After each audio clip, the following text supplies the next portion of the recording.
Hey everybody, welcome to the Fire Up with CJ show. We are on part three, talking to Emma Isaacs about her book, Winging It. She's the founder of Business Chicks, and you can find her at www.businesschicks.com. In the first segment, we're talking about the state of women. The second segment, we're talking about family. And I wanted to talk about opening up. You had said that 40% of the people within your organization own small businesses, and a lot of us have dreams about opening up a small business. Kind of hard to do with COVID, but I don't really know. Maybe that's a limiting belief. So I wanted to talk about some ideas that you have in your book of turning a dream into a job, networking, and then turning a job into a business. And what your general advice is on that. What do you generally see holds people back with respect to these areas? I think fear. I think fear is probably the number one thing that holds people back in terms of not starting anything really. Having self-limiting beliefs about what's possible and talking themselves out of different situations is certainly something that's perhaps unique to women.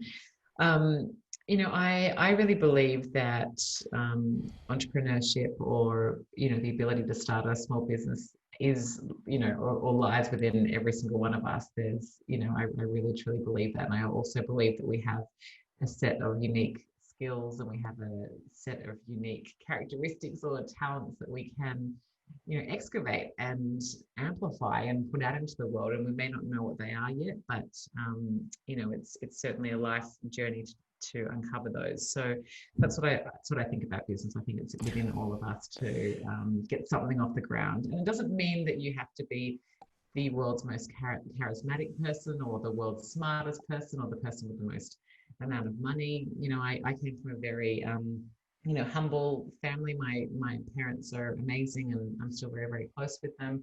We didn't have a lot of money growing up, and I certainly didn't, grow up in a wealthy network. So I've had to carve out my own circles and really seek out advice and counsel from different people, and that has been a huge part of my business success. Really being intentional with my networking and really trying to invest time in making sure that I am meeting people and that I am asking questions and, like I said before, being curious at all times. So, I think people look at networking and they think it's just reserved for, when they need to get a new job or perhaps they need more clients or, whatever the situation calls for. But for me, working on your relationships should be something that you continuously do. It's something that Mm, we should always be investing in. And I love what Dr. Lois Frankel says about this. She says, when you need a relationship, it's too late to build one. And I love that. I just think there's so much wisdom in that one little sentence because, it's true. When you need to call in a favor, you better make sure that you have done, favors for that person already. You better make sure that you have been kind to them and invested in them and seen them. So, this whole idea of investing in people and relationships has been certainly a huge theme in my career so far. yeah, I think that networking is one of the hardest things to do. I think because we don't actually invest in our relationships. We just go in a task orientation, like I have to go to get a job. Time for me to network now.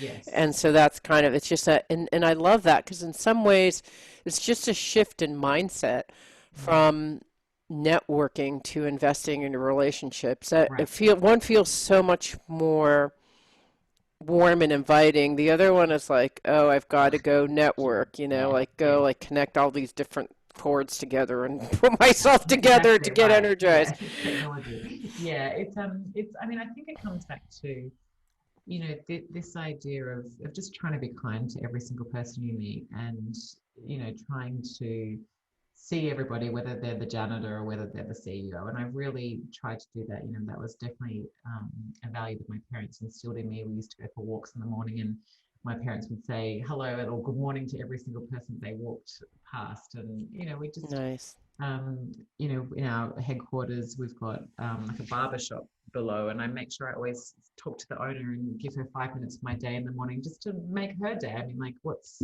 5 minutes to me? Yeah. Just to do that. And um, I just feel like we're missing that a lot. We kind of tend to put our heads down and put our blinkers on and just, get on with our day rather than looking up and trying to intentionally, give someone a bit of kindness. And attention is the greatest gift that we can give to anybody, right? Mm-hmm. The ability to kind of see someone and hold presence with them and be there for them. And even if it is just for that 5 minutes or 30 seconds. But yeah, Right. I think what you said is beautiful. Like it's this encouragement of just being human with other humans, but also, stepping that up a level and saying, how do I invest? So what can I do for this person? What's a Right. favor I can do for them? What might they need right now? So always be thinking about other people in your circle or in your friendship groups. You might be able to support it at one time or another.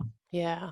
So I want to go into this idea of winging it. I had this presentation that I did, and sometimes you gather together a presentation. You have no idea which things are going to stick and not. And it was about um, navigating through transition was the concept of it, and I was having people identify what season, spring, winter, fall, summer, that they're in, and how there are different kinds of mindsets and ways of navigating each of those. And the one that people uniformly got excited about was the permission to say yes to anything. And I mean, it was just it's something that you have in your winging it Mm, idea. It's like yeah. saying yes, and it was so interesting. And I because I'm a career life coach, and people, it's like I want to find my dream job. And at least what I'm finding for myself, and what I tell my clients too, is that it's not necessarily that you'll find your dream job right away. It's a bunch of like trial and error, and you Yes. navigate to your dream job. So, Yeah. I knew that when my kids Yeah. were going to college, I could try something new, and I thought I'm going to go back to the workforce. And I went to take a part-time job, which was 30 hours a week for a friend. I didn't even have to go to the office. And I Mm, thought, I feel like a cat cage animal. I'm like now a feral cat that cannot be domesticated in any way, shape, or form.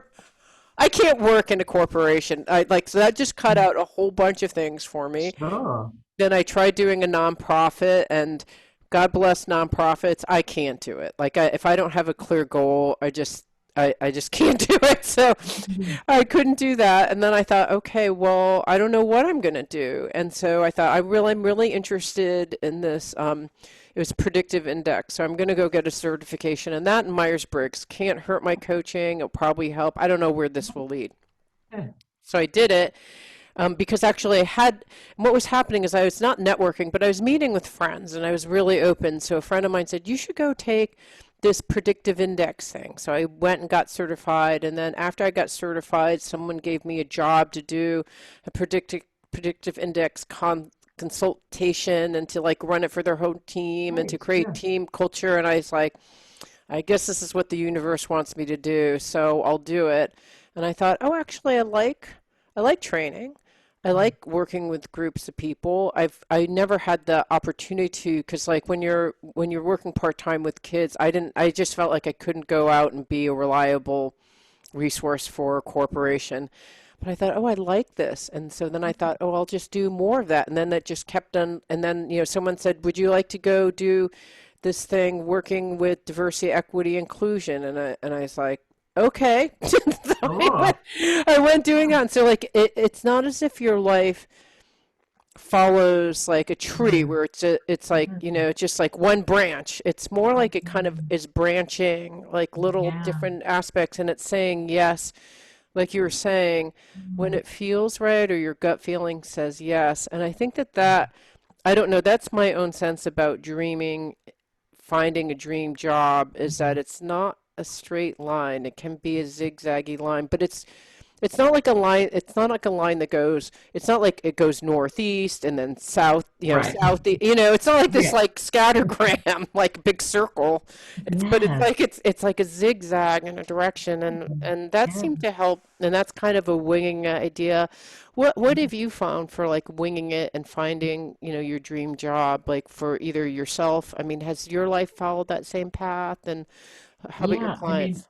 I think everything you said then was beautiful, and it's a complete analogy for, a successful and fulfilling life, right? I think what you experience in your clients of people coming to you and saying, "I want my perfect dream job," like I'm here to find it, right? Having that attachment to such a lofty and huge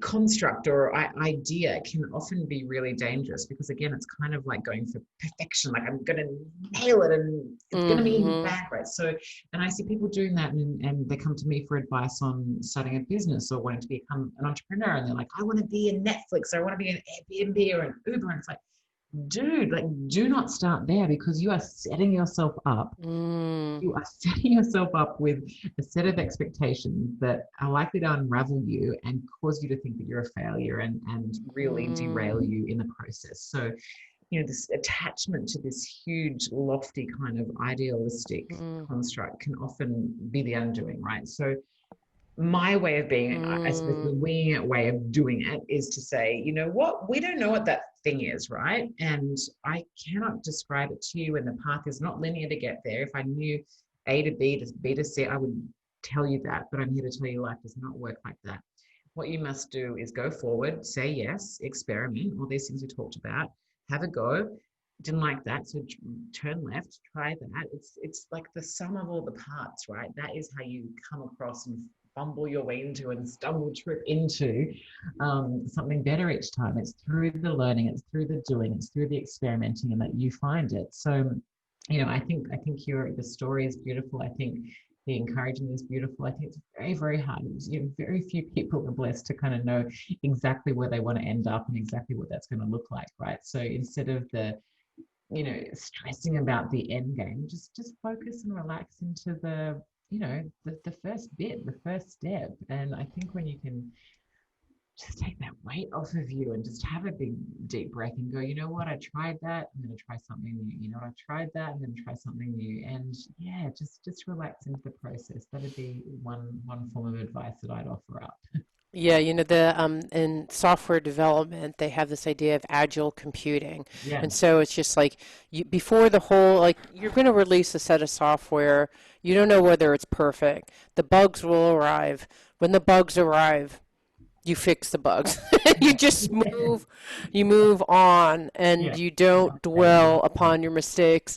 yeah. Um, and I think this is another thing that gets people down, and I'm sure you have encountered this and have also had like a shift in attitude that will help folks. Like, what if, I did my dream thing and or I went out for that client and I lost that client, or I'm hearing like 3 or 4 times that my business idea doesn't work.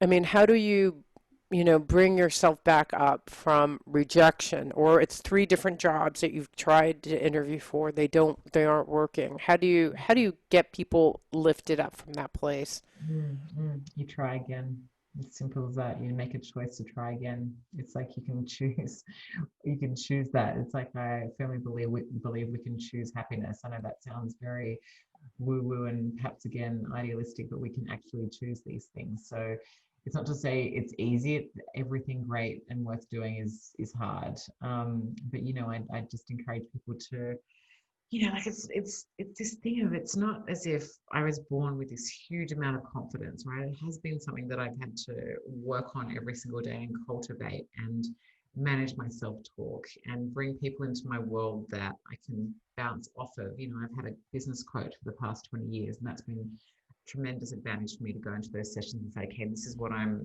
coming up against now. What can I do? And it's been, just so invaluable for me to be able to have and there's a little ad for you, but to have that sounding board. So bringing in modalities like coaching is really, really useful. Just training yourself to speak kindly to yourself. I know so many Yeah. people beat themselves up time and time again. And it's like, again, coming back to the very first part of our conversation. These successful people that I've studied for the past 15 years in my company, they have just worked out how to get up a little bit quicker each time. They have Mm. worked out that they've almost, if I wouldn't say it's this well thought through, but like, failure is part of the design, right? They know that they're Mm. going to fail along the way, and that's cool. It's just part of the recipe, right? But it's not as if we look up to them and go, oh, well, they had it easy. That was easy for them. That was easy for Richard Branson because X, Y, Z. Or that was fine for Ariana Huffington or Jeff Bezos or whoever.